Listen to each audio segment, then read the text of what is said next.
Keperawatan dasar 2, serta teman-teman yang hadir pada pagi hari ini. Perkenalkan, nama saya Aisyah Ayuningrum, selaku moderator yang akan memandu jalannya presentasi pada kesempatan hari ini. Adapun pemateri yang akan melakukan presentasi adalah kelompok 1 dengan judul pemenuhan kebutuhan nutrisi.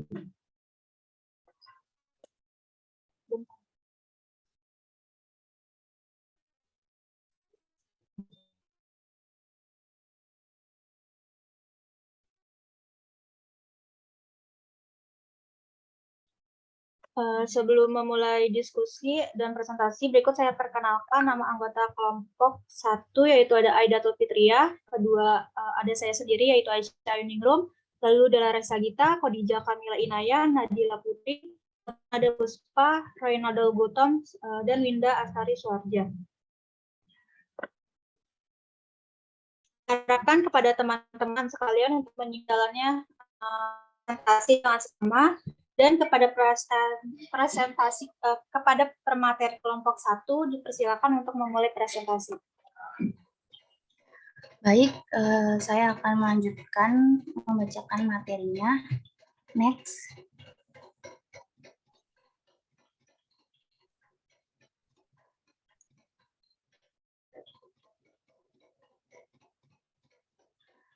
Nutrisi. Nutrisi adalah jumlah dari semua interaksi antara organisme dan makanan yang dikonsumsinya. Dengan kata lain, nutrisi adalah apa yang dimakan seseorang dan bagaimana tubuh menggunakannya.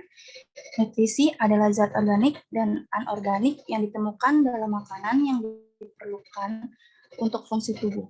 Asupan makanan yang cukup terdiri dari keseimbangan zat gizi, yaitu air, karbohidrat, protein, lemak, vitamin, dan mineral. Nutrisi memiliki 3 fungsi, yaitu menyediakan energi untuk proses dan gerakan tubuh, menyediakan bahan struktural untuk jaringan tubuh, dan mengatur proses tubuh. Next.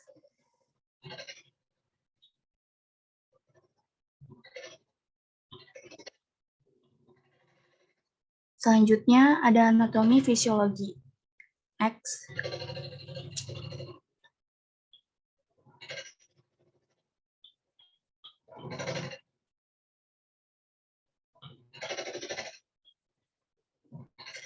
Proses pencernaan makanan. Yang pertama ada absorpsi, yaitu tubuh menyerap nutrisi melalui difusi pasif, osmosis transposisi aktif, dan pinositosis. Karbohidrat, protein, mineral, dan vitamin yang larut dalam air diserap oleh usus halus, diproses di hati, dan dilepaskan ke dalam sirkulasi vena portal. Lalu selanjutnya ada eliminasi. Kain bergerak dengan aksi peristaltik melalui katup elektrokal ke dalam usus besar, di mana ia menjadi fase air menyerap di mukosa saat fase bergerak menuju rektrum. Semakin lama bahan tersebut berada di usus besar, semakin banyak air yang diserap sehingga menyebabkan feses menjadi lebih kencang. Selanjutnya ada digesti. Digesti adalah kerusakan mekanis yang dihasilkan dari mengunyah, mengaduk, dan mencampur dengan cairan dan reaksi kimia di mana makanan direduksi menjadi bentuk yang paling sederhana. Lalu yang terakhir adalah metabolisme. Metabolisme mengacu pada semua reaksi biokimia dan dalam sel-sel tubuh. Proses metabolisme adalah anabolik atau membangun, atau katabolik yaitu mengurai. Anabolisme adalah pembangunan zat biokimia yang lebih kompleks dengan sintesis nutrisi. Next.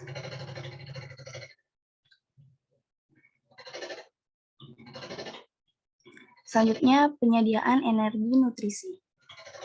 Next. Selanjutnya, karbohidrat. Karbohidrat terdiri dari unsur karbon atau C, hidrogen atau H, dan oksigen atau O, dan terdiri dari 2 jenis dasar, yaitu karbohidrat sederhana dan karbohidrat kompleks, yaitu pati dan serat. Sumber karbohidrat alami juga memasuk nutrisi penting, seperti protein, vitamin, dan mineral yang tidak ditemukan dalam makanan olahan. Terdapat jenis-jenis karbohidrat. yaitu gula, pati, dan serat. Metabolisme karbohidrat dan penyimpanan setelah tubuh memecah karbohidrat menjadi glukosa. Beberapa glukosa terus bersirkulasi dalam darah untuk mempertahankan kadar darah dan menyediakan sumber energi yang tersedia. Sisanya digunakan sebagai energi atau disimpan. Karbohidrat disimpan sebagai glikogen atau sebagai lemak. Next.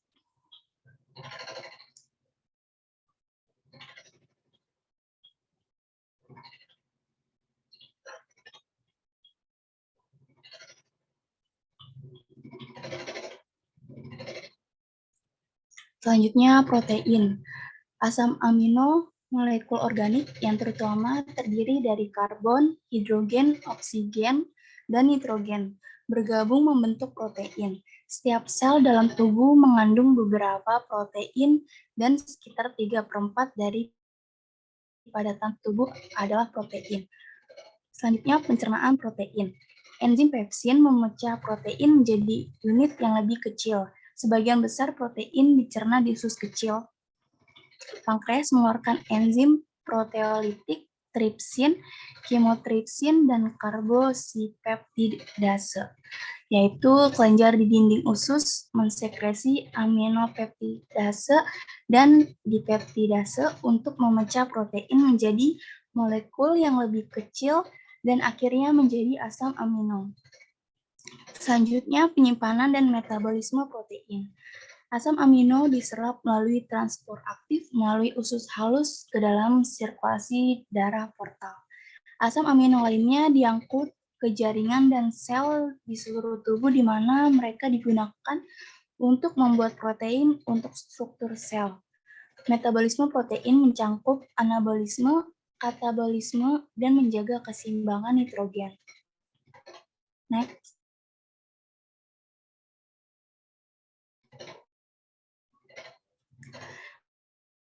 Lemak lipid adalah organik yang berminyak dan tidak larut dalam air tetapi larut dalam alkohol atau eter. Lemak adalah lipid yang padat pada suhu kamar. Dalam penggunaan umum, istilah lemak dan lipid digunakan secara bergantian. Lipid memiliki unsur yang sama seperti karbohidrat, tetapi mengandung proporsi hidrogen yang lebih tinggi. Berdasarkan struktur kimia, lipid diklasifikasikan sebagai sederhana atau senyawa. Gliserida, lipid sederhana, adalah bentuk lipid yang paling umum. Selanjutnya, pencernaan lipid. Dimulai dari lambung, lipid dicerna terutama di usus kecil, terutama oleh empedu, lipase, pankreas, dan lipase enterik, suatu enzim usus. Produk akhir dari pencernaan lipid adalah gliserol, asam lemak, dan kolesterol. Lalu metabolisme lipid. Mengubah lemak menjadi energi yang dapat digunakan terjadi melalui enzim lipase sensitif hormon yang memecah trigliserida dalam sel adiposa, melepaskan gliserol dan asam lemak ke dalam darah. Next.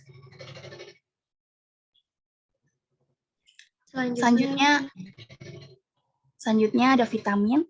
Vitamin adalah senyawa organik yang tidak dapat diproduksi oleh tubuh dan dibutuhkan dalam jumlah kecil untuk mengkatalisis proses metabolisme.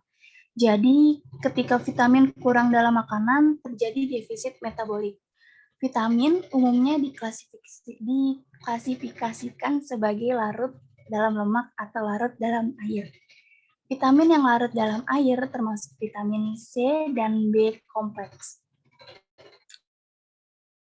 Atau tiamin, 2, riboflavin, B3, niacin atau asam nikotinat, B6, piridoksin, B9, asam folat, B12, kobalamin, asam protenan, dan biotin. Vitamin yang larut dalam lemak termasuk A, D, E, dan K.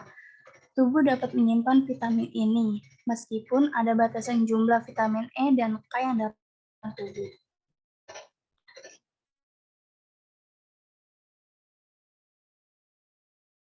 Selanjutnya,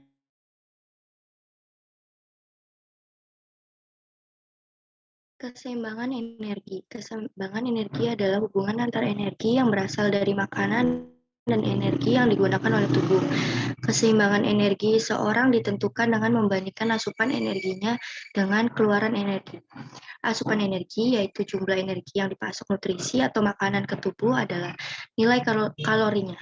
Kalori adalah suatu energi panas. Kalori kecil, yaitu Ckal, adalah jumlah kalor yang diperlukan untuk menaikkan suhu 1 gram air sebesar 1 derajat Celcius. Kalori besar, yaitu kalori, kilokalori, dan kal, adalah jumlah energi panas yang diperlukan untuk menaikkan suhu 1 gram air 15 hingga 16 derajat Celcius. Energi yang dibebaskan dari metabolisme makanan telah ditentukan, yaitu yang A 4 kalori atau per gram 17K karbohidrat, yang B 4 kalori atau per gram 17K protein, dan yang C 9 kalori atau gram 38 lemak. Yang D kalori per gram 29 alkohol. Keluaran energi, metabolisme mengacu pada semua proses biokimia dan fisiologi di mana tubuh tumbuh dan mempertahankan dirinya sendiri. Tingkat metabolisme basal adalah tingkat di mana tubuh memetabolisme makanan untuk mempertahankan kebutuhan energi seseorang yang terjaga dan saat istirahat. Energi dalam makanan mempertahankan tingkat metabolisme basal tubuh dan menyediakan energi untuk aktivitas. Pengeluaran energi istirahat REE adalah jumlah energi yang dibutuhkan untuk mempertahankan fungsi dasar tubuh. REE individu yang sehat umumnya sekitar 1 kalori per kilo berat badan per jam untuk pria dan 0,9 kalori per kilo per jam untuk wanita. Selanjutnya, faktor nutrisi yang perkembangan. Orang-orang dalam periode remaja memiliki peningkatan kebutuhan nutrisi. Yang kedua, jenis kelamin. Kebutuhan nutrisi pria dan wanita berbeda karena komposisi tubuh dan fungsi reproduksi. Otot yang lebih besar, masa laki-laki diartikan menjadi kebutuhan yang besar untuk kalori dan protein. Karena menstruasi wanita membutuhkan lebih banyak zat besi daripada pria sebelum menopause. Yang ketiga, suku dan budaya. Etnisitas sering menentukan preferensi makanan. Makanan tradisional untuk orang Asia, pastalia, kari orang India dimakan lama setelah kebiasaan lain.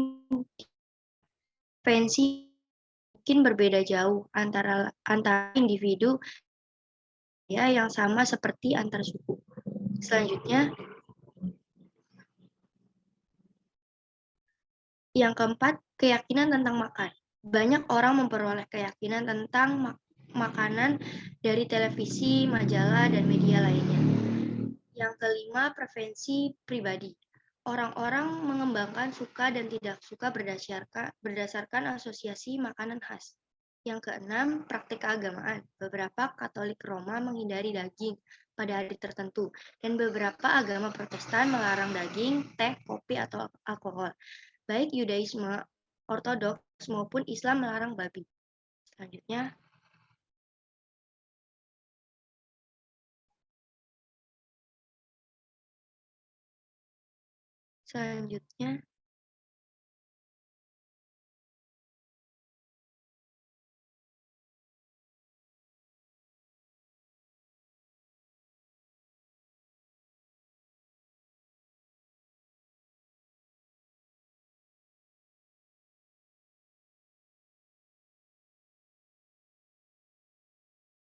yang ketujuh, gaya hidup. Gaya hidup tertentu terkait dengan perilaku terkait makanan. Perbedaan individu juga mempengaruhi pola gaya hidup, misalnya keterampilan memasak, pedulian tentang kesehatan. Ekonomi, ada beberapa banyak seseorang makan sering terpengaruh oleh status sosial ekonomi. Tidak semua individu mempunyai sumber keuangan untuk persiapan makanan ekstensif dan fasilitas penyimpanan. Yang kesembilan, kesehatan. Status kesehatan seseorang sangat mempengaruhi kebiasaan makan dan gizi. Status tersial, kehilangan gigi, gigi palsu yang tidak pas, atau mulut yang sakit membuat mengunyah makanan kulit.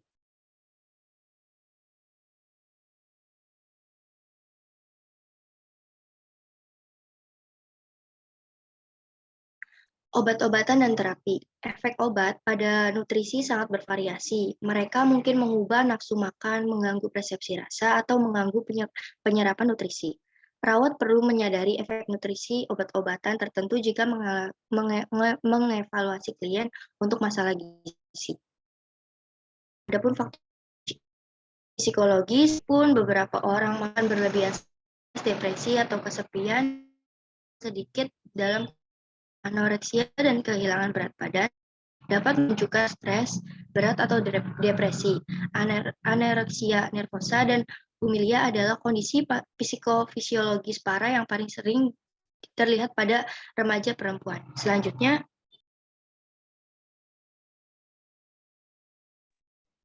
variasi nutrisi sepanjang siklus hidup. Selanjutnya,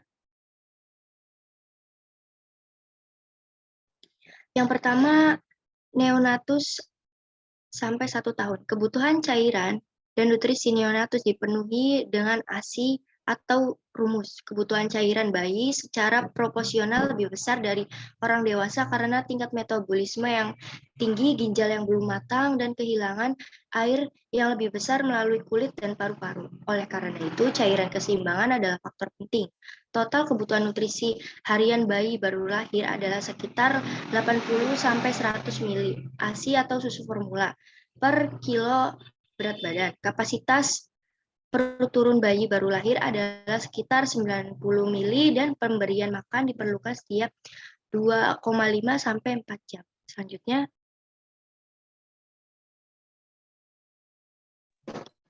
baik, yang selanjutnya balita. Fungsi gastrointestinal balita lebih matang dan presentasi cairan berat badan lebih rendah. Balita sehat dengan berat badan 15 kg membutuhkan sekitar 1.250 ml cairan per 24 jam.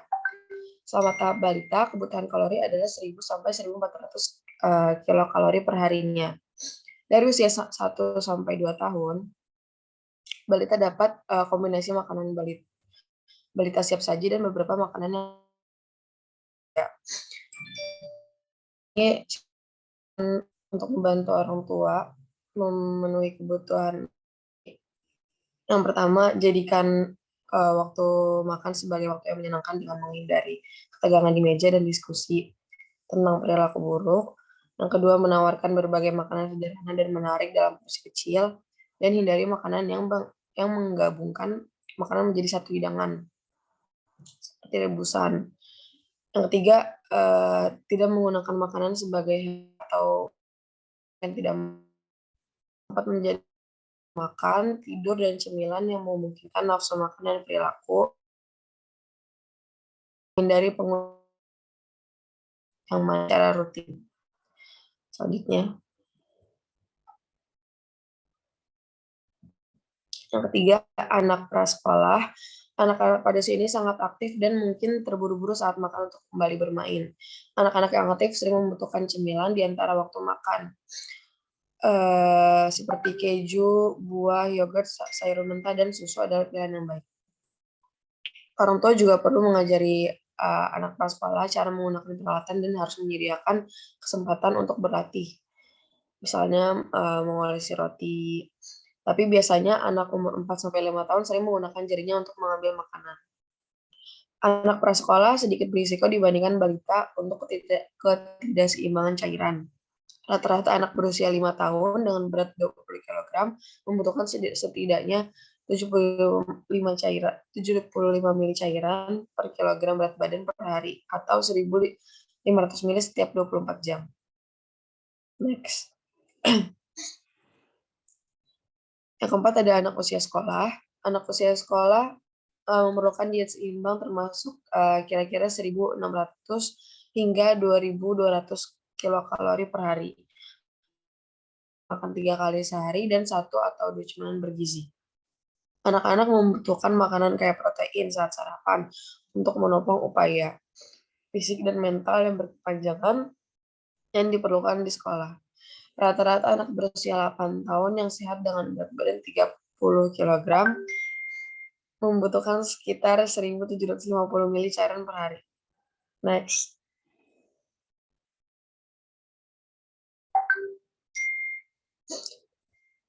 Selanjutnya ada remaja. Kebutuhan remaja akan zat gizi dan kalori meningkat, terutama pada masa percepatan pertumbuhan. Secara khusus, kebutuhan protein, kalsium, vitamin D, zat besi, dan vitamin B meningkat selama masa remaja.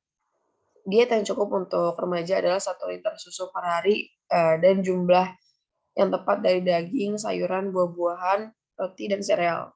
Asupan kalsium selama masa remaja itu sekitar 1.000 mg per hari dapat mengurangi osteoporosis, yaitu penurunan kepadatan tulang di kemudian hari.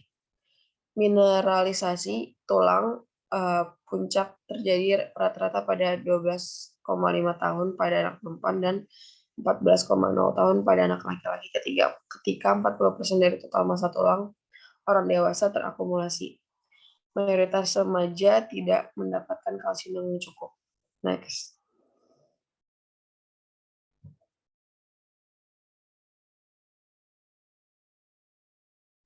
Selanjutnya ada anak muda. Banyak dewasa muda yang tahu kelompok makanan, tapi mungkin mereka nggak tahu berapa banyak porsi yang mereka butuhin. Perawat harus memberikan yang muda ke lain dewasa dengan sumber daya seperti bagan atau daftar yang berisi makanan dan jumlah yang dibutuhkan di setiap kategorinya. Yang ketujuh ada dewasa parubaya. Dewasa parubaya harus terus makan makanan yang sehat, mengikuti porsi yang direkomendasikan dari kelompok makanan dengan perhatian khusus pada asupan protein dan kalsium dan membatasi kolesterol dan asupan kalori. 2 atau 3 liter cairan harus dimasukkan dalam diet harian. Next. Yang terakhir orang tua atau orang dewasa. Orang dewasa yang lebih tua membutuhkan nutrisi dasar yang sama dengan yang lebih muda dewasa. Namun lebih sedikit kalori yang dibutuhkan oleh orang dewasa yang lebih tua karena tingkat metabolisme yang rendah dan penurunan aktivitas fisik. Jadi kalau aktivitas fisiknya lebih tinggi atau lebih banyak itu membutuhkan kalori yang lebih banyak juga. Beberapa orang dewasa yang lebih tua mungkin membutuhkan lebih banyak karbohidrat untuk serat dan massa, tetapi sebagian besar kebutuhan nutrisi tetap relatif tidak berubah. Next.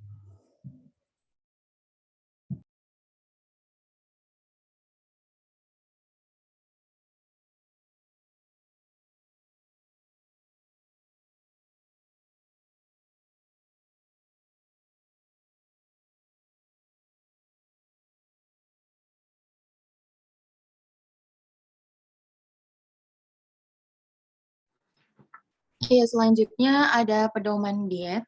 Bisa di next. Yang pertama itu ada asupan referensi diet. Asupan referensi diet ini dia berbasis buku jumlah vitamin dan nutrisi yang diterima oleh setiap jenis kelamin dan kelompok usia. Ada 4 perkiraan kebutuhan rata adalah jumlah nutrisi yang direkomendasikan yang tampaknya cukup untuk mempertahankan fungsi tubuh tertentu. Untuk 50% populasi berdasarkan usia dan jenis kelamin. Tunjangan diet yang direkomendasikan adalah kebutuhan rata-rata 98% dari populasi, bukan kebutuhan yang tepat dari individu. Next.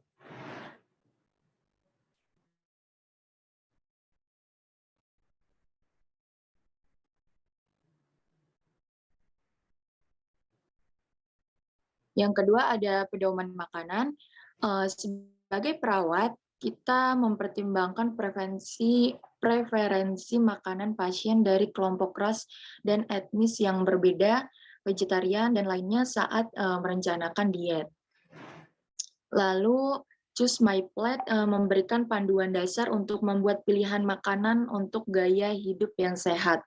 Program Choose My Plate ini mencakup panduan untuk menyeimbangkan kalori, lalu mengurangi ukuran porsi, meningkatkan makanan sehat, peningkatan konsumsi air, dan mengurangi lemak, natrium, dan juga gula. Boleh di next.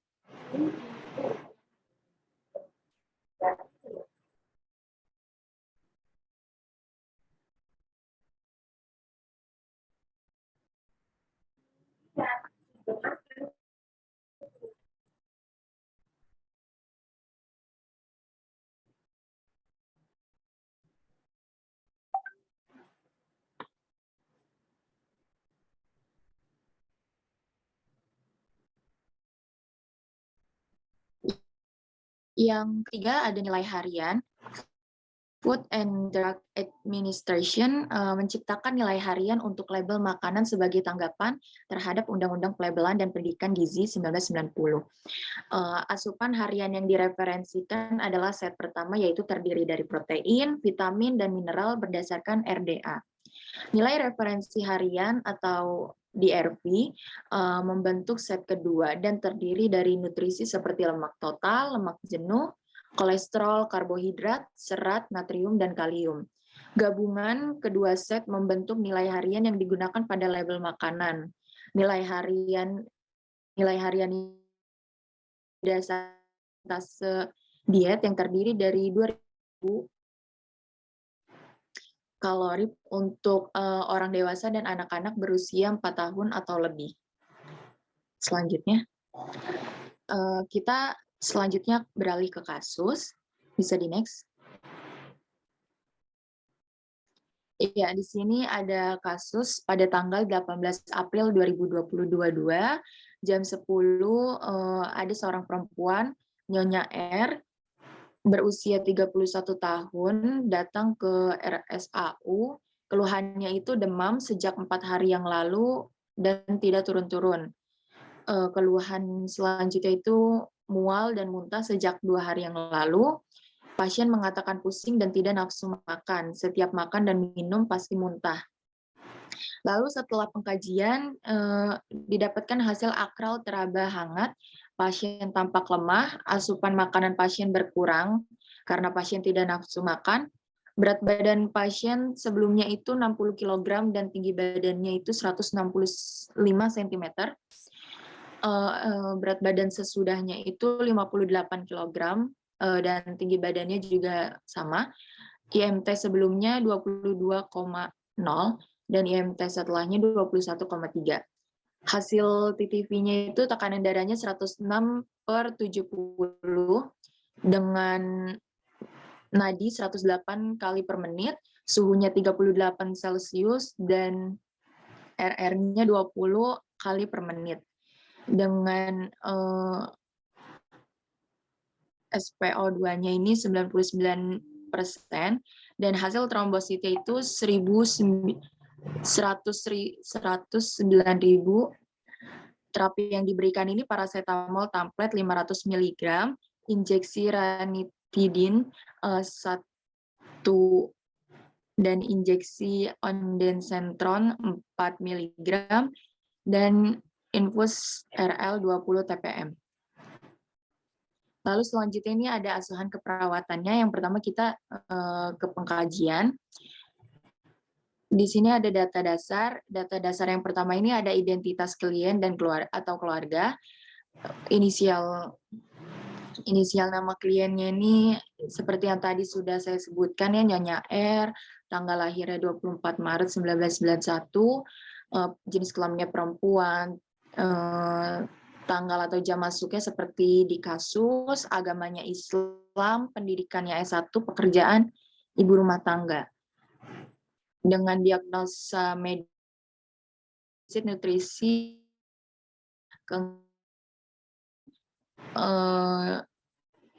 bahkan makan menurun. Inisial suami atau istrinya ini Tuan F, usia 33 tahun, agamanya Islam, pekerjaannya PNS dan pendidikannya S1. Bisa di next.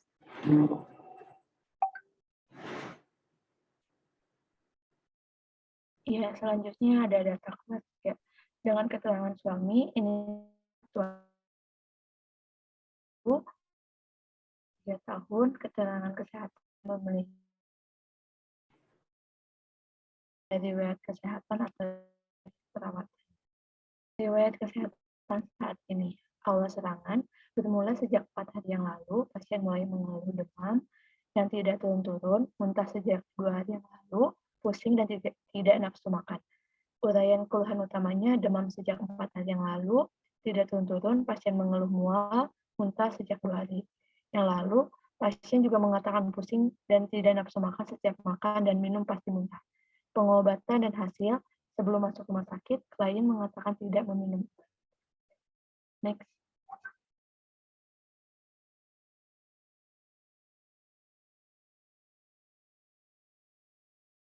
Ya, yang kedua ada riwayat kesehatan masa lalu.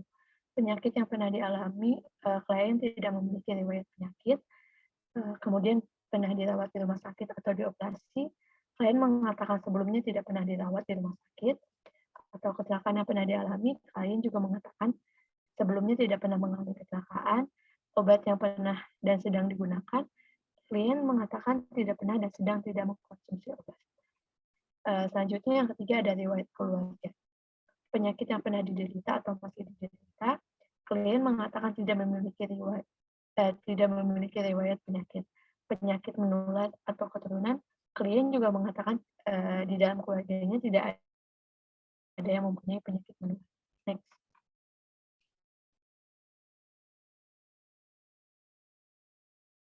Ya, yang ketiga ada riwayat kebutuhan sehari-hari. Yang pertama ada pola nutrisi. Hal yang dikaji pola nutrisi, frekuensi makan, sebelum sakit 3 kali sehari, saat di rumah sakit 2 kali sehari.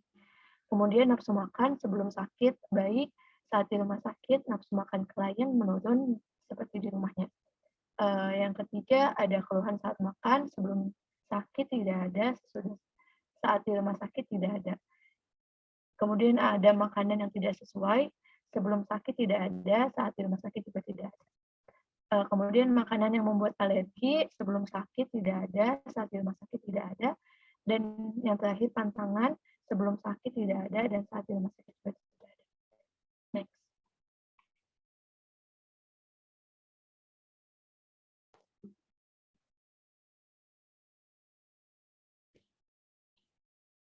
Ya, kemudian ada pola nutrisi. Hal yang dikaji, lama tidur pasien itu sebelum sakit 8 jam per hari, saat di rumah sakit menjadi 5 jam per hari. Kemudian kebiasaan sebelum tidur atau gangguan tidur. Sebelum sakit, klien mengatakan tidak mengatakan next.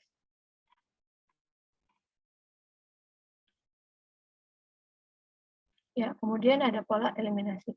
Hal yang dikaji dalam pola eliminasi BAK, frekuensi sebelum sakit 1 kali sehari, saat di rumah sakit 1 hari sekali juga, warnanya sebelum sakit kuning, saat di rumah sakit kuning pekat, keluhan sebelum sakit tidak ada, saat di rumah sakit tidak ada juga. Kemudian yang terakhir penggunaan alat bantu kateter, sebelum di rumah sakit tidak ada, saat di rumah sakit juga tidak ada. Kemudian ada pola eliminasi BAB dengan frekuensi sebelum sakit 2 kali sehari, saat di rumah sakit 1 kali sehari. Waktu eliminasi BAB pagi atau siang atau malam, sebelum sakit pagi dan malam, saat di rumah sakit tidak tentu. Warna BAB sebelum sakit coklat ke kuning-kuningan semi padat, sesudah di rumah sakit coklat ke kuning-kuningan lembek. Kemudian konsistensi keluhan sebelum di rumah sakit tidak ada, sesudah di rumah sakit tidak ada. Terus penggunaan laksatif tidak ada, penggunaan laksatif sebelum sakit dan sesudah sakit di rumah sakit.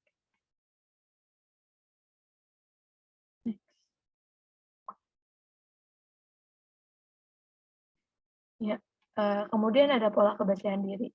Hal yang dikaji itu pola personal hygiene. Frekuensi mandi sebelum sakit 2 kali sehari, saat di rumah sakit 1 kali sehari. Kemudian frekuensi sebelum sakit sehari, saat di rumah sekali sehari. Kemudian rambut. Sebelum sakit 3 kali per minggu, saat di rumah sakit tidak ada. Kemudian dan terakhir ada aktivitas sehari-hari. Hal yang dikaji pola aktivitas. Sebelum sakit, klien mengatakan mengalami hambatan dalam aktivitasnya karena pusing dan merasa mual. Saat di rumah sakit, klien harus beristirahat dari aktivitasnya. Next. Ya, yang keempat ada riwayat psikologi spiritual.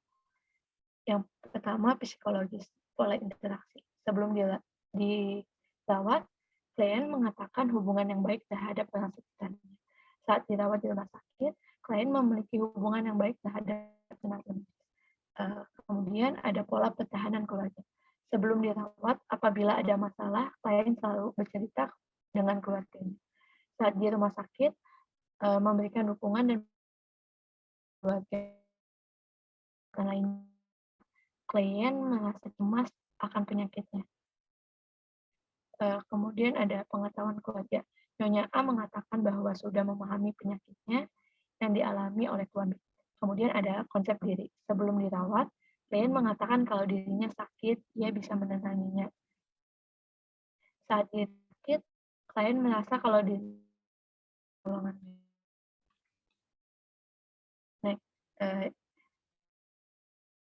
Pola kultural yang dikaji, klien berkomunikasi menggunakan bahasa Indonesia dan yang mudah dan dimengerti. Kemudian pola rekreasi atau kegiatan, klien berekreasi setiap hari Minggu. Kemudian lingkungan fisik tempat tinggal, klien mengatakan lingkungan tempat tinggal bersih dan rapi. Dan yang terakhir ada spiritual, klien menganut agama Islam dan sering melaksanakan sholat 5 waktu.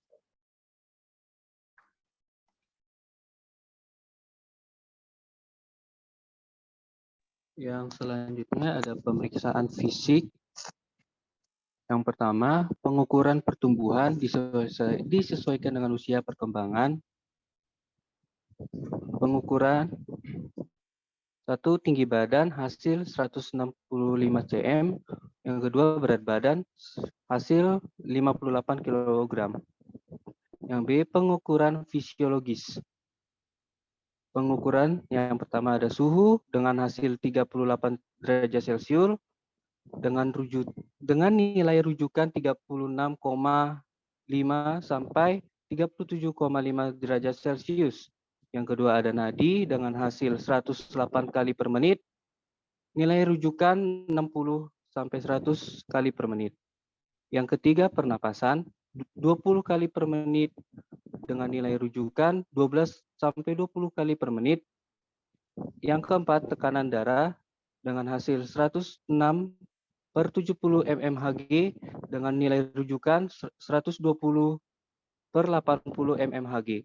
Selanjutnya, keadaan umum. Yang pertama ada kesadaran kompos mentis 15 sampai 14. Status gizi normal, kepala, bentuk kepala bulat, persebaran warna rambut tidak merata, klien tidak mengeluh nyeri dan tidak adanya benjolan. Yang keempat, rambut normal, yang kelima mata normal, telinga normal, dada pemeriksaan baru. Pada pemeriksaan paru, alveolus dan tracheobronchus bersih, pleura baik, suara dasar vesikuler kecuali dekat, bronkus besar, tidak ada suara tambahan, perkusi sonor, premitus normal, pulmo tidak nampak kelainan. Yang kedua ada abdomen normal, pernapasan 20 kali per menit. Ya, selanjutnya CRP kurang dari 3 detik, kulit kuning langsat, ekstremitas normal, genitalia normal. Selanjutnya,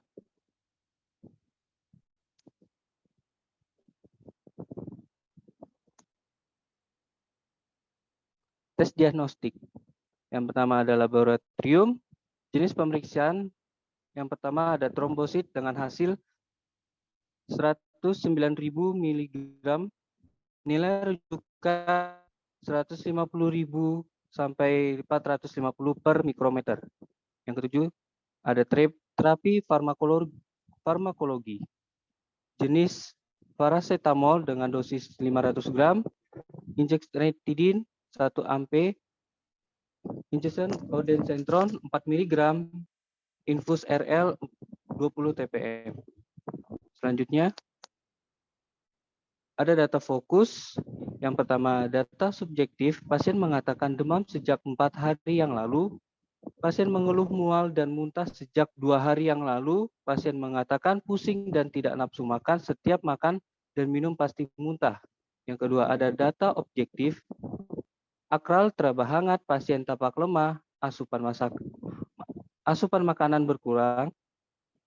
BB sebelum 60 kg, BB sudah 58 kg, TB sebelum 100 cm, TB sesudah 165 cm,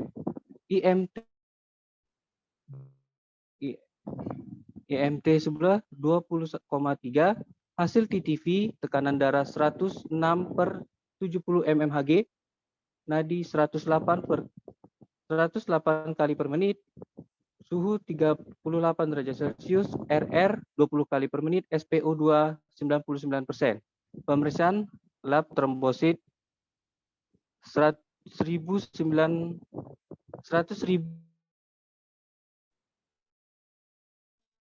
mm. Yang kedua, data fokus, data subjektif, dan data objektif. DS, pasien mengatakan demam sejak 4 hari yang lalu. Pasien mengeluh mual dan muntah sejak 2 hari yang lalu. Pasien mengatakan pusing dan tidak nafsu makan. Setiap makan dan minum pasti muntah. DO, akral teraba hangat, pasien tampak lemah, asupan makanan berkurang, BB sebelum 60 kg, BB sesudah 58 kg, TB sebelum 165 cm, TB sesudah 65 cm. IMT sebelum 20,0, IMT sesudah 21,3, hasil TTV TD 106/7 mmHg. Masalah defisit nutrisi dengan etiologi, gangguan fungsi metabolik, gangguan pada lambung, hipersereksi pada lambung, asam lambung meningkat, mual dan muntah, defisit nutrisi, dan selanjutnya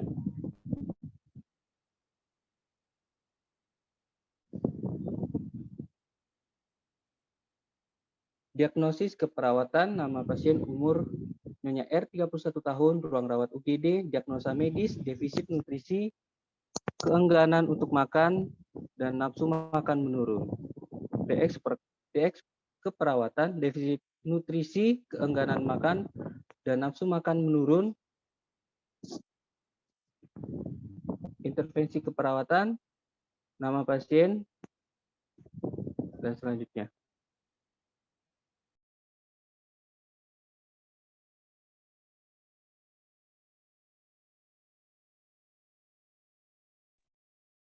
Ya, implementasi keperawatan itu yang pertama defisit nutrisi berhubungan dengan keengganan untuk makan ditandai dengan penurunan nafsu makan.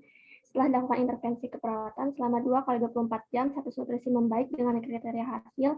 Yang pertama, observasi TV dalam keadaan normal, makan yang dihabiskan, dan nafsu makan membaik. Yang keempat, rasa mual dan menurun berkurang atau tidak dirasakan. Yang keenam, pasien merasa nyaman dan lebih sehat karena kebutuhan nutrisinya terpenuhi. Yang pertama itu dilakukan observasi, identifikasi status nutrisi, identifikasi alergi dan intoleransi makanan, monitor asupan makanan. Alasannya itu untuk mengetahui status nutrisi pasien saat dilakukan intervensi agar menjadi lebih baik, mengetahui makanan yang memicu alergi, makanan yang disukai, agar dapat menunjuk nutrisi makanan tubuh lebih mudah ketimbang makanan dingin, lebih minim aroma yang kuat memicu mual. Kedua, terapeutik memberikan terapi yang sudah diberikan oleh dokter untuk mengurangi mual dan muntah. Yang ketiga, edukasi, anjurkan pasien untuk makan makanan dalam kondisi dingin, anjurkan pasien untuk makan sedikit tapi sering, anjurkan pasien untuk tarik napas dalam. Alasannya itu supaya kebutuhan nutrisi pasien tetap terpenuhi, mengurangi rasa mual, karena jika keadaan mood pasien lebih segar dan bersih dapat memungkinkan timbulnya rasa nyaman sehingga nafsu makan meningkat. Yang keempat itu kolaborasi bersama dengan ahli gizi untuk menentukan makanan sesuai nutrisi yang dibutuhkan. Next.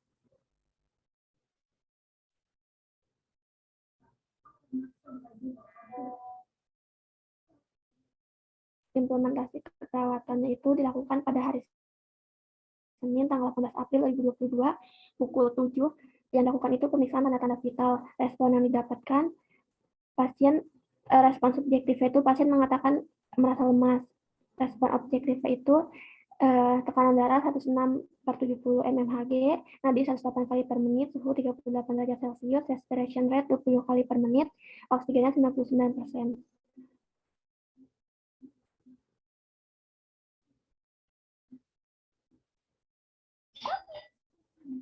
Pada jam 7.15 dilakukan observasi, yaitu identifikasi status nutrisi, identifikasi alergi dan intoleransi makanan, monitor asupan makanan.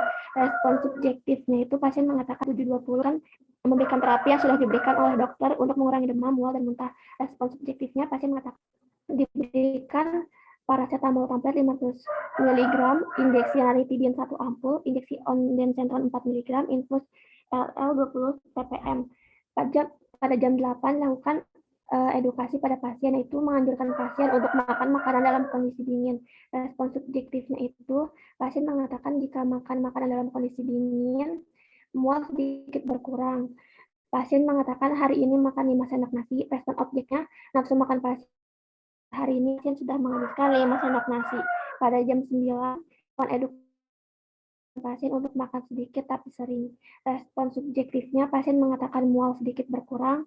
Respon objektifnya perawat melihat pasien melakukan instruksi yang diberikan, itu makan sedikit tapi sering. Next. Pada jam 10, dilakukan edukasi untuk menganjurkan pasien untuk tarik napas dalam saat kondisi mual dan muntah. Respon subjektifnya. Oke, cukup ya. Saya tadi Aisyah ya.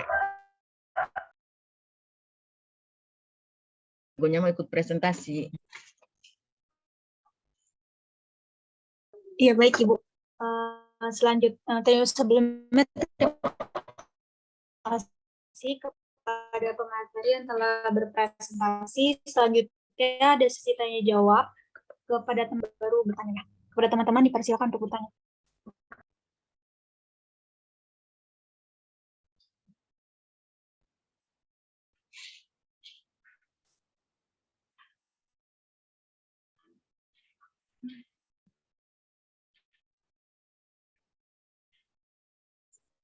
Kepada teman-teman yang ingin bertanya ke kelompok 1 dipersilakan.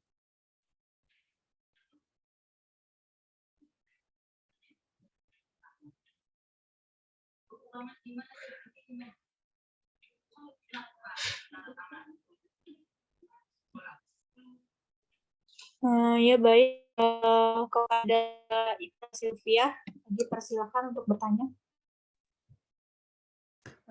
Baik, terima kasih moderator. Sebelumnya perkenalkan, nama saya Ita Sylvia, perwakilan dari kelompok 2. Izin bertanya, kan dalam pemenuhan nutrisi itu apa sih alasan atau penjelasan lebih spesifiknya kenapa vitamin itu hanya dibutuhkan dalam jumlah kecil? Terus gimana kasusnya kalau seseorang itu menambah vitamin E untuk kulit, terutama pada wanita? Justru kan kalau itu tuh jadi kalau mengkonsumsi vitamin E itu kadang-kadang wanita tuh suka setiap hari ya kayak gitu. Nah kayak gitu tuh gimana kasusnya? Terima kasih. Baik, pertanyaannya kita tampung dulu. Selanjutnya kepada Mediana, dipersilakan untuk bertanya.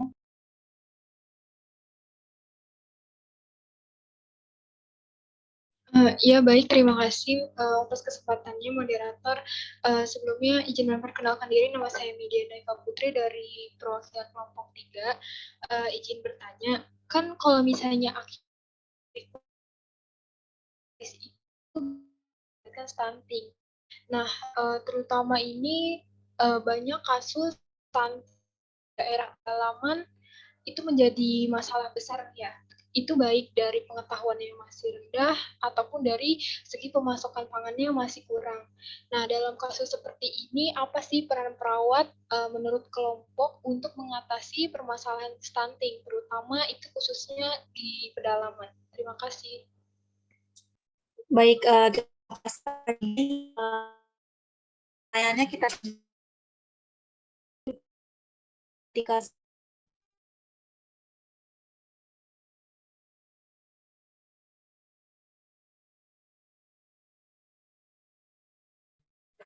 kepada Atika, dipersilahkan. Izin Mod, apa terdengar? Ya, sudah terdengar.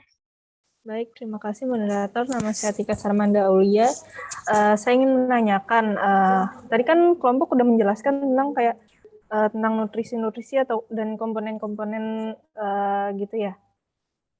Terus apa sih dampaknya kalau apa dampak yang bakal terjadi ke tubuh kita itu kalau misalnya asupan nutrisi yang kita makan tuh kurang gitu, atau misalnya zat gizi atau komponennya tidak lengkap atau tidak tercukupi. Terima kasih. Baik, terima kasih kepada Atika sudah bertanya. Pertanyaannya kita tampung terlebih dahulu. Selanjutnya untuk Nikensri Ambarawati, dipersilakan untuk bertanya. Iya, terima kasih moderator. Izin memperkenalkan diri. Nama saya Nikensri Ambarwati, perwakilan dari kelompok 4. Izin bertanya, tadi itu kan di PPT itu disebutkan bahwa faktor psikologis itu mempengaruhi nutrisi ya. Lalu bagaimana jika ada seorang remaja yang sedang stres gitu, terus dia tuh suka mengkonsumsi banyak makanan, tapi makanannya ini tuh tidak mencukupi kebutuhan nutrisi dari remaja tersebut gitu. Kita sebagai perawat, apa sih yang harus dilakukan? Apakah kita harus memenuhi kebutuhan nutrisi terlebih dahulu atau menyelesaikan permasalahan yang ada pada psikologis remaja tersebut? Terima kasih. Baik, terima kasih kepada teman-teman yang sudah bertanya. Selanjutnya, apakah ada teman-teman yang ingin bertanya kembali? Jika tidak, dipersilakan kepada untuk menjawab pertanyaan teman-teman.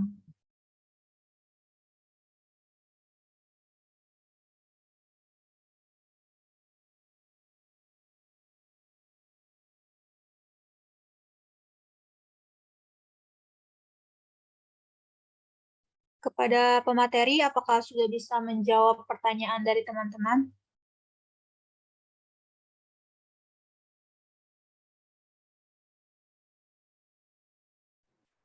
Iya, izin Mod. Iya, dipersilakan Nadila. Iya, saya dari perwakilan kelompok 1. Di sini saya menjawab dari Mei, yang mana pertanyaannya itu tadi akibat dari kurangnya nutrisi itu kan dapat mengakibatkan stunting ya. Nah, kalau misalnya di daerah pedalaman ini, stunting ini masih menjadi masalah besar, baik karena pengetahuan masyarakatnya yang masih rendah, maupun dari pemasokan pangannya yang masih kurang. Lalu dalam kasus seperti itu, apa peran perawat dalam mengatasi permasalahan stunting tersebut, khususnya di daerah pedalaman? Apakah seperti itu, Mei? Iya, betul. Ya, baik. Di sini sebelumnya saya akan menjelaskan lebih detail lagi mengenai stunting ya. Kalau stunting itu kan disebabkannya dikarenakan rendahnya akses terhadap makanan bergizi, rendahnya asupan vitamin dan mineral. Lalu stunting itu juga diakibatkan karena buruknya keragaman pangan dan sumber protein. Nah, secara umumnya ini dalam kasus seperti ini perawat punya peran penting dalam upaya pencegahan kasus gizi buruk melalui upaya promotif meliputi pertemuan rutin di daerah pedalaman, penyuluhan kepada ibu dan balita, seperti diadakannya posyandu. Lalu selanjutnya upaya preventif ini meliputi penimbangan berat badan supaya kita tahu nih si anak ini dikatakan stunting atau tidak. Lalu pengukuran lingkar lengan dan tinggi badan yang dilakukan sebulan sekali di posyandu. Pemberian paket obat dan makanan juga itu bisa untuk memulihkan gizi. Selanjutnya kalau secara khususnya dalam kasus seperti ini, peran perawat itu yang pertama bisa memberikan pelayanan kesehatan yang berkualitas kepada masyarakat seperti imunisasi, lalu posyandu seperti yang saya tadi sudah sebutkan, terus khususnya kepada remaja, anak, dan ibu hamil. Kan biasanya stunting ini kan dari mulai bayi seperti itu. Memberikan pelayanannya juga bisa memberikan vitamin atau pemeriksaan rutin. Yang kedua ini memberikan edukasi kepada masyarakat, karena kita tahu ini kan tadi difokuskan ke pedalaman, yang mana masih kurangnya informasi tentang pentingnya kesehatan. Jadi karena kurangnya edukasi seperti ini, nah kita memberikan edukasi pada masyarakat apa itu stunting, terus pencegahannya seperti apa, dan pentingnya dari si pencegahan stunting ini apa, seperti itu. Yang ketiga ini memberikan makanan tambahan, itu bisa banget jadi langkah untuk perawat mengatasi si stunting ini agar tidak terjadi di pedalaman. Yang keempat, sebagai advokat kepada pemerintah untuk mengapresiasikan hak pasien untuk mendapatkan pemenuhan nutrisi yang layak. Seperti itu. Apakah jawabannya bisa diterima, Mei? Iya, baik kelompok. Terima kasih atas penjelasannya.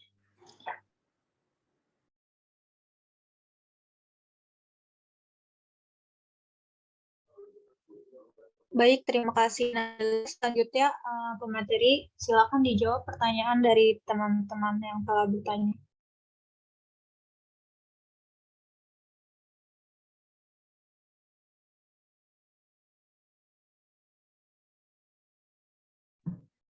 Izin masuk, Mod. Saya dari kelompok 1 ingin menjawab pertanyaan dari Atika Sarmanda Aulia. Sebelumnya saya akan mengulangi pertanyaan dari Atika, yaitu apa saja dampak yang akan terjadi pada tubuh manusia jika asupan zat gizi yang tidak lengkap atau kekurangan nutrisi. Baik, saya akan menjawab. Dampak yang terjadi pada tubuh manusia jika kekurangan nutrisi yang paling umum yaitu penurunan berat badan dan merasa lelah, gusi, dan mulut yang sering mengalami luka, serta pipi dan mata terlihat cekung. Mata yang terlihat lebih cekung biasanya ini disebabkan oleh beberapa kondisi seperti kekurangan cairan atau dehidrasi dan penurunan badan serta stres yang berlebihan. Lalu adapun kalori serta kemudian rasa kedinginan serta kesulitan dalam mencerna kalori akibat penyakit, infeksi, dan absorpsi nutrisi akibat laktosa, dan nafsu makan pun bisa saja berkurang. Apakah dapat diterima, Tika?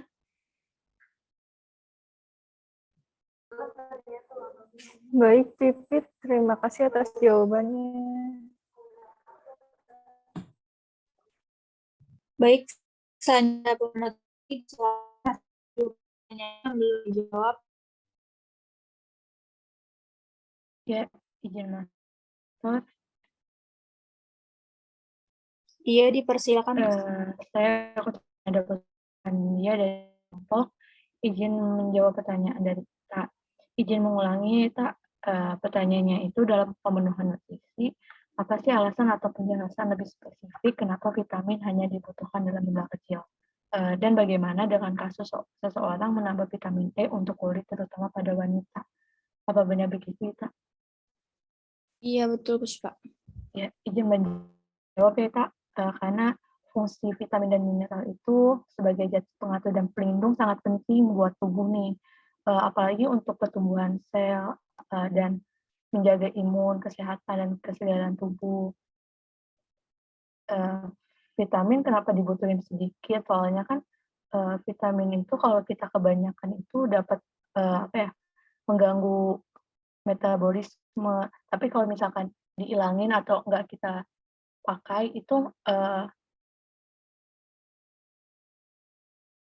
nggak bisa, soalnya tuh nggak ada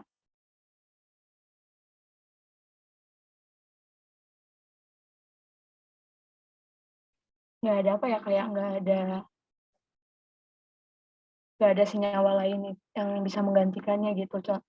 Gangguan kesehatannya itu contohnya itu avitaminosis.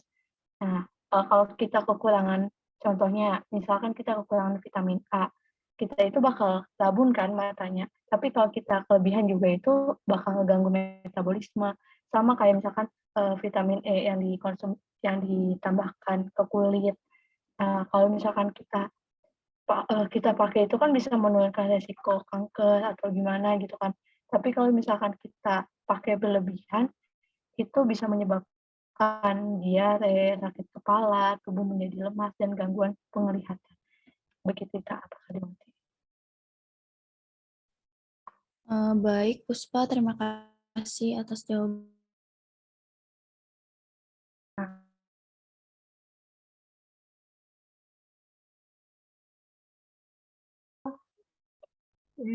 Selanjutnya tinggal satu pertanyaan dari Niken. Apakah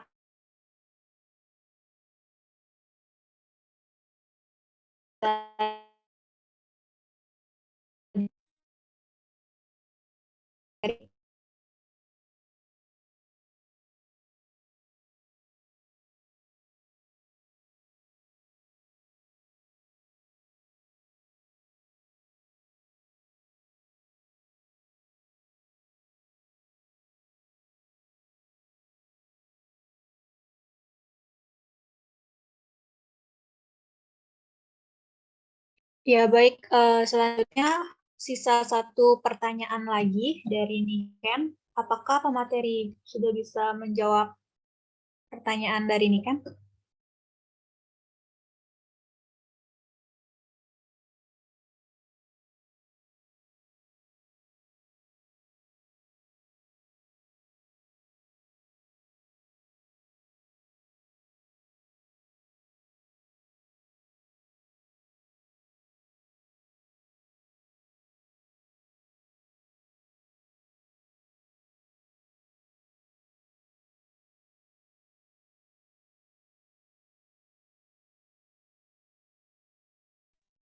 Ya, izin masuk ya Ibu. Boleh jawab kan ya Ibu Moderator? Iya, sebelumnya perkenalkan saya Aisyah Yunigrom dari kelompok 1.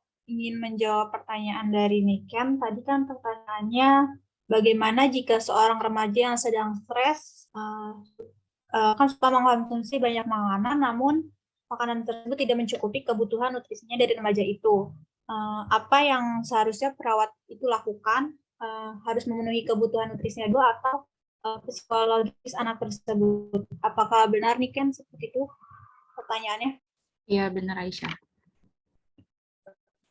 Baik, menurut kelompok yang diprioritaskan itu yang terlebih dahulu adalah memenuhi kebutuhan nutrisi dulu baru ke psikologis anak tersebut. Karena kalau balik lagi ya ke hierarki Maslow tuh menurut dia kan piramida tingkat pertama itu tentang kebutuhan fisiologis. Nah, fisiologis itu kan tentang kayak makanan, minuman gitu-gitu. Jadi kita pemenuhannya pertama itu ke pemenuhan nutrisi dulu, baru psikologis ya. Gitu. Dan apakah terjawab? Baik, ya. Baik, sama-sama. Sekarang saya tanya ke kelompok tadi yang disampaikan oleh siapa sih tadi? Kelompok Dela ya? Dela apa siapa tadi? Coba PPT-nya ditayangkan yang tadi disampaikan oleh Dela. Siapa? Dela, iya Dela ya.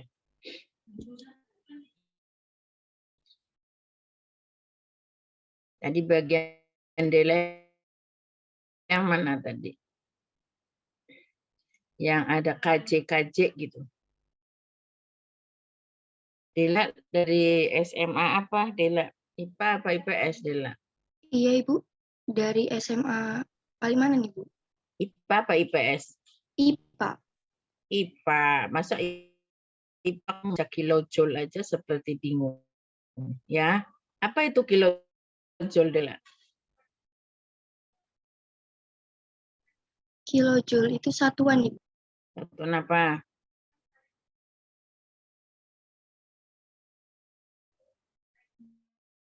Satuan apa? Satuan dalam simbol kilogram, Ibu. Coba kamu lihat judul keseimbangan energi. Jadi kilojoule itu satuan energi yang kamu lagi bahas di sini, energi. Ya, coba kalian semua kan lulusan IPA kan? Masih ingat ya pelajarannya ya? Satuan dari joule atau kilojoule. Coba nanti dipahami lagi ya, Dela ya. Dela dan yang lainnya. Ya, baca lagi. Ya, masa kayak gini nggak paham? Ya. Kemudian kelompok juga kalau memberi singkatan coba pengeluaran energi istirahat dalam kurung REE. Betul nggak? Betul nggak kelompok menyingkat seperti itu? Harusnya apa? REE itu singkatan apa aslinya? Itu kan bahasa Inggris. Ya, jadi jangan kamu membuat singkatan dari yang sudah diterjemahkan. Jadi malah semua seperti itu saya lihat. Ya, malah kelompok memberikan singkatan tapi sudah terjemahan, jadi tidak tahu singkatan aslinya apa. Kalau disingkatkan pengeluaran energi REI. Nah, kenapa dalam kurungnya REE? Ya. Ya, itu untuk kelompok coba nanti dilihat lagi. Kemudian tadi terkait dengan usia, di situ ada apa sih kamu di makalah nulisnya anak muda, remaja, anak muda, dewasa apa gitu. Nah, kamu lihat lagi kategori umur di konsep tumbuh kembang, neonatus sampai neonatus itu berapa usianya, Aisyah? Yang disebut dengan neonatus itu usia berapa? Siapa bisa jawab? Ayo. Yang disebut dengan neonatus itu usia berapa? Ibu izin menjawab dari baru lahir sampai 28 hari. Sampai 28 hari, 1 tahun artinya 12 tahun ya. 12 bulan. Ya, jadi begitu masuk 1 tahun sampai 3 tahun masuk balita. Toddler harusnya, coba ke bawahnya lagi. Tapi kan di sini kamu mengelompokkannya balita. Balita ya kalau nggak salah. Coba berikutnya apa nomor 2? Balita bawah 5 tahun ya. Artinya 1 sampai 5. Terus habis balita apa? Prasekolah. Oke, terus.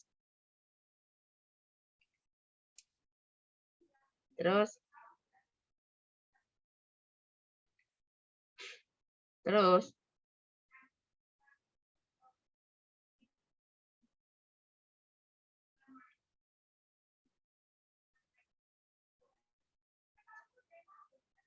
sekolah, habis sekolah remaja, terus habis remaja apa? Anak muda. Anak muda ini siapa? Usia berapa? Ya, kamu kalau bikin terjemahan yang benar. Ya, makanya Ibu bilang apa? Lihat buku aslinya. Ya, apa yang dimaksud dengan anak muda di sini, umur usia berapa? Ya, kemudian ada dewasa paruh baya itu umur berapa? Ya. Jadi disebutkan umurnya berapa. Yang disebut dengan terakhirnya nomor 8 tadi dewasa apa? Dewasa tua. Orang tua. Nah, apakah yang tadi bukan orang tua? Nah, jadi definisinya nggak benar nih kan. Terjemahannya nggak pas, pengelompokannya. Kemudian tadi kan yang kalau Anda betul-betul mengikuti buku Fundamental of Nursing, ya, Di sana harusnya diceritakan bagaimana karbohidrat diolah, bagaimana protein diserap, bagaimana lemak, bagaimana vitamin dan mineral. Mineral itu akan rinci kalau Anda baca buku fundamental. Ya. Ada poin contohnya bagaimana kalsium diserap dengan baik, nggak ada di makalah saudara. Padahal itu ada di buku Fundamental of Nursing. Paham ya? Jadi Ibu minta dilengkapi sesuai, pokoknya Ibu minta Anda baca betul tuh buku Fundamental of Nursing supaya Anda paham ya tentang bagaimana tubuh ini butuh nutrisi tadi, kebutuhan dasar nutrisi tadi. Ya, kita nggak ngomongin tadi yang kamu diskusikan stunting lah apa nanti. Ya, stunting itu nanti belajar di mata kuliah lain bisa. Ya, tapi di sini yang harus Anda capai ya, pemahaman saudara tentang bagaimana makanan tadi diproses di dalam tubuh. Kan kita ngomongin kebutuhan dasar manusia nih. Ya. Jadi pemahaman Anda tentang bagaimana tadi semua zat nutrisi tadi diproses di dalam tubuh. Oh, ini akan mengganggu penyerapan kalium, kalsium misalnya. Ada di sana, tapi di makalahmu nggak ada. Ya. Oke. Kemudian juga tadi contoh di kasus. Kulit kuning langsat. Ada hubungan nggak dengan pemenuhan kebutuhan nutrisi? Itu nanti jadinya rasis. Ya, kulit hitam, kulit putih, dan seterusnya. Padahal yang lagi kalian omongin apa? Pasien dengan gangguan nutrisi. Gejala klinisnya apa yang kamu bisa lihat? Intak dari kulit. Ya, apakah kulitnya pecah-pecah, bersisik, atau lembab, halus? Itu bukan warnanya. Ya, jadi kalau nanti kamu ke pasien pada saat praktek PKKD, ya, ada pasien dengan masalah nutrisi, kamu jangan nulis kulitnya kuning, hitam, putih, coklat. Ya, tapi lebih bagaimana Anda mendeskripsikan ya gejala klinis yang Anda lihat tubuh pasien karena masalah nutrisi seperti yang disebutkan oleh siapa tadi tuh, ada misalnya bibir pecah kan gitu, itu namanya intak ya, kulit yang dilihat dari keutuhan kulitnya ya. Kulit yang bagus kalau nutrisinya bagus kan lembab, lembut gitu kan, tidak bersisik, tidak pecah-pecah.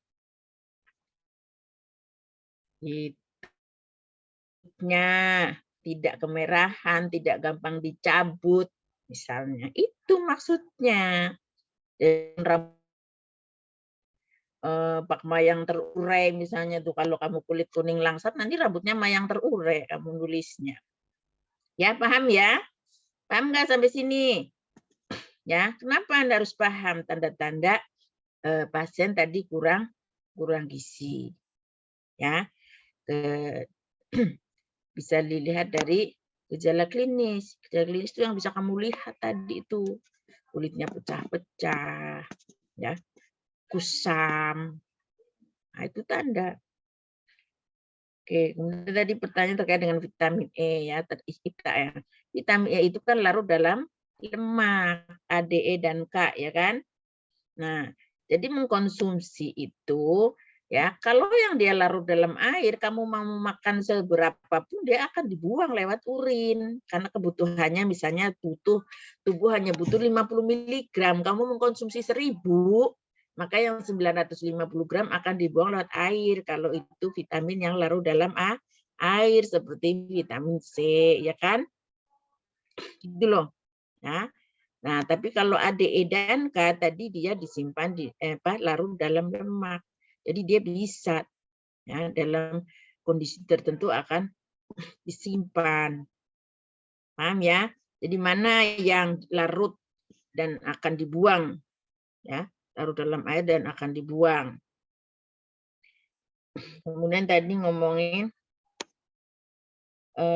stunting. Mungkin Anda ingat waktu kita seminar waktu itu, ingat nggak sama dokter siapa tuh? Dokter Tan apa dokter siapa? Ingat nggak? Ikut nggak seminarnya yang stunting? Kalau ada seminar ikut, ya gratis aja nggak mau ikut kalian. Ya, itu bukan hanya dari bayi, tapi dari mana?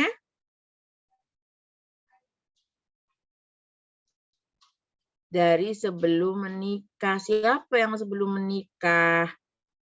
Terutama si ibu. Jadi kenapa remaja Indonesia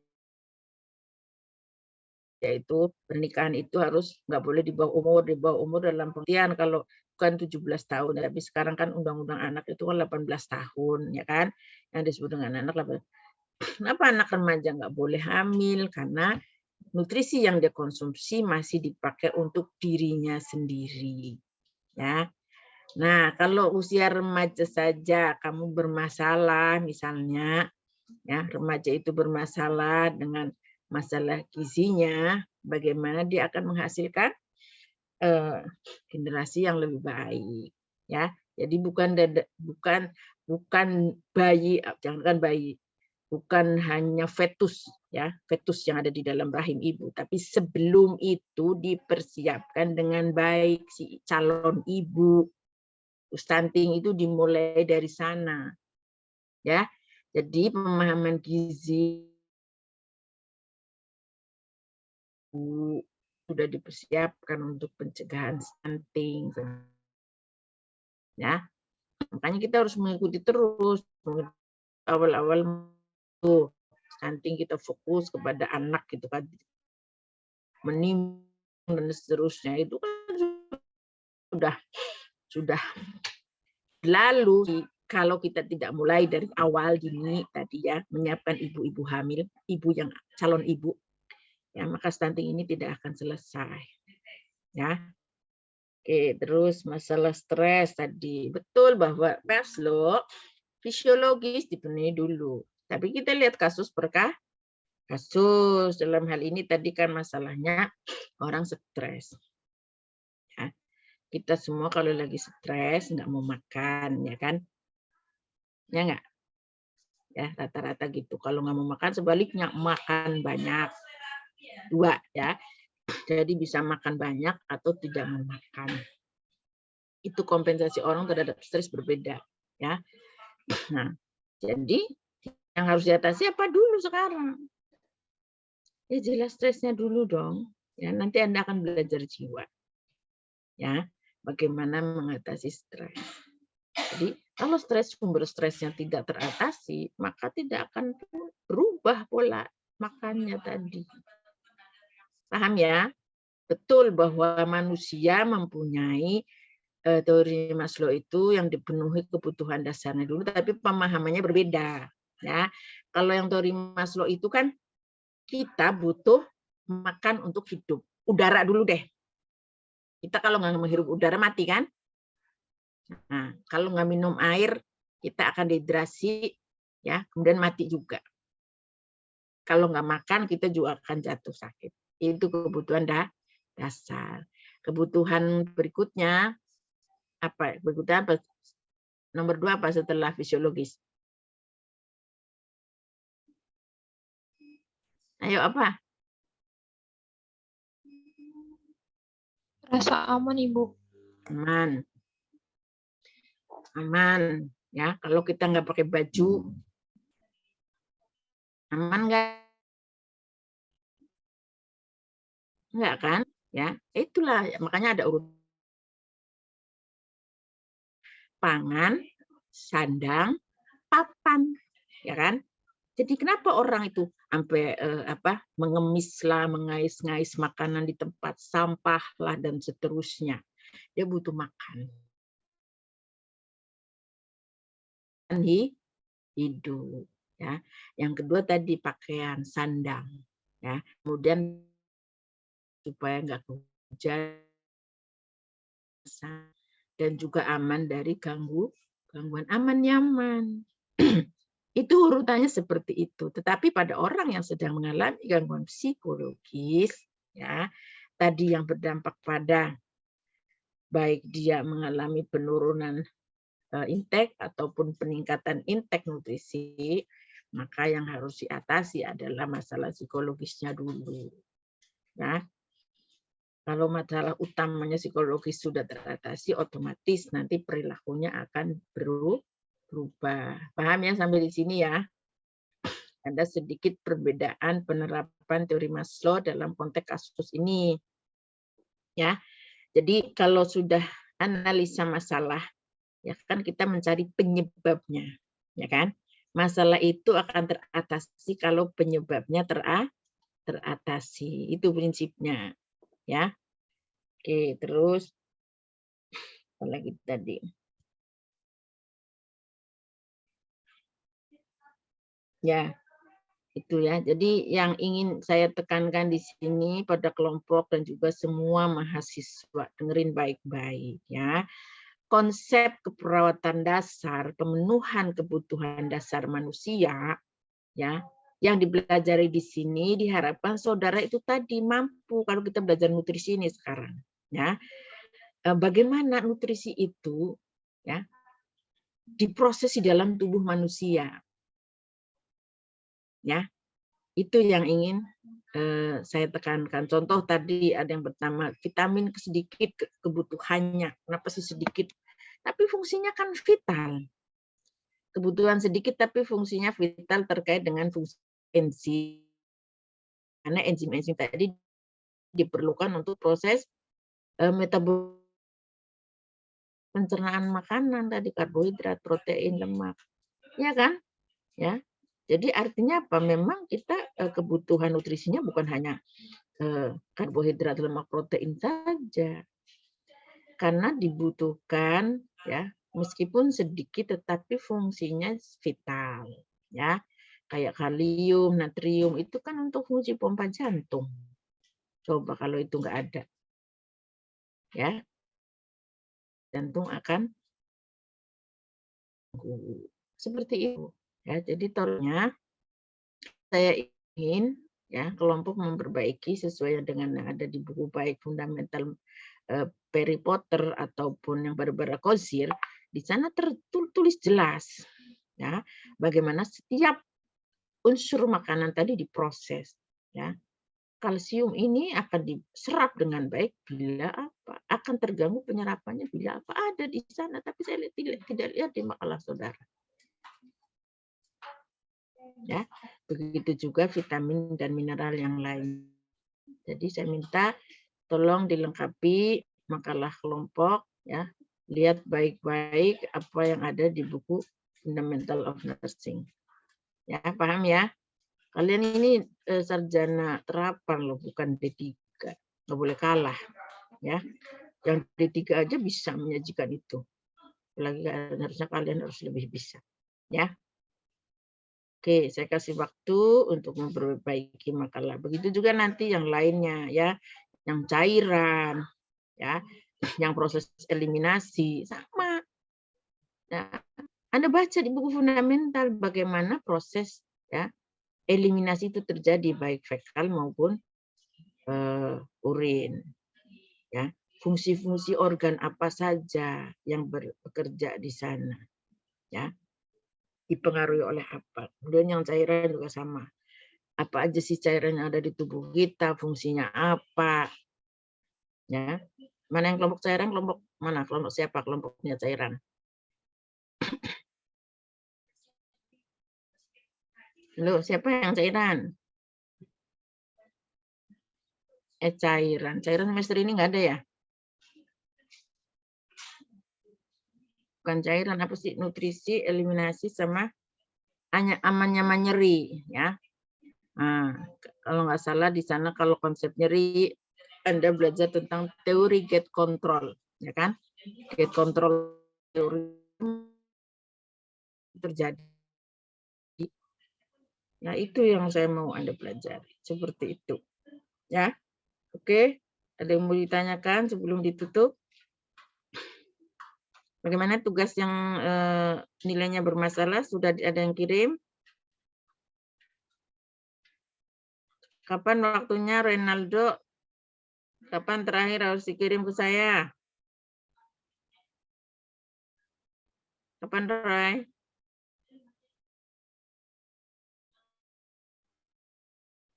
Izin Ibu, Jumat minggu ini. Oke, ya. Baik, kalau tidak ada pertanyaan, Ibu akhiri. Wassalamualaikum warahmatullahi wabarakatuh. Waalaikumsalam. Waalaikumsalam. Ibu, izin untuk screenshot Ibu. Ya, silakan. Yang lain semuanya on cam ya.